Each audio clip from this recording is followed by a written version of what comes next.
ایک مرتبہ تورات کا ایک عالم حضرت علی رضی اللہ عنہ کے پاس آیا اور اس نے آپ کے سامنے اپنے چند سوال پیش کیے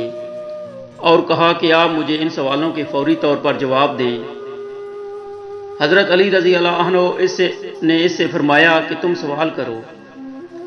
اس نے کہا آپ یہ بتائیں کہ وہ کون سا مرد ہے جس کی نہ والدہ ہے اور نہ والد ہے، اور یہ بتائیں کہ وہ کون سی عورت ہے جس کی نہ والدہ ہے اور نہ ہی کوئی والد ہے، اور وہ کون سا مرد ہے جس کی والدہ تو ہے مگر والد نہیں ہے، اور وہ پتھر کون سا ہے جس سے ایک جانور کی ولادت ہوئی ہے، اور وہ کون سی عورت ہے جس نے ایک ہی دن میں صرف 3 پہروں میں ایک بچہ کو جنم دیا، اور کون سے وہ 2 دوست ہیں جو کبھی بھی آپس میں دشمن نہیں بنیں گے، اور وہ کون سے 2 دشمن ہیں جو کبھی دوست نہیں بنیں گے۔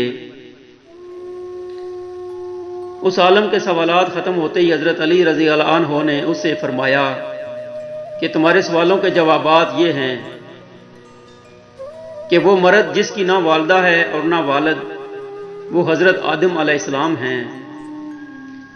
اور وہ عورت جس کی نہ والدہ ہے اور نہ ہی والد وہ حضرت بی بی حوا علیہ السلام ہیں۔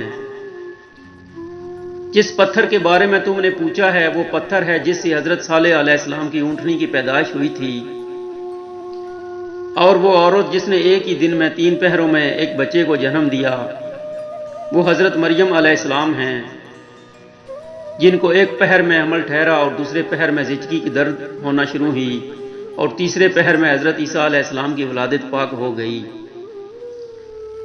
اور وہ دوست جو کبھی بھی آپس میں دشمن نہ بنیں گے وہ روح اور جسم ہیں، اور وہ دشمن جو آپس میں کبھی بھی دوست نہیں بنیں گے موت اور زندگی ہیں۔ یہ جوابات سن کر وہ عالم حیرت کے سمندر میں کھو گیا اور کہنے لگا ہے علی، بلا شبہ آپ نے درست جواب دیے ہیں، اور واقعی آپ علم کے شہر کا دروازہ ہیں۔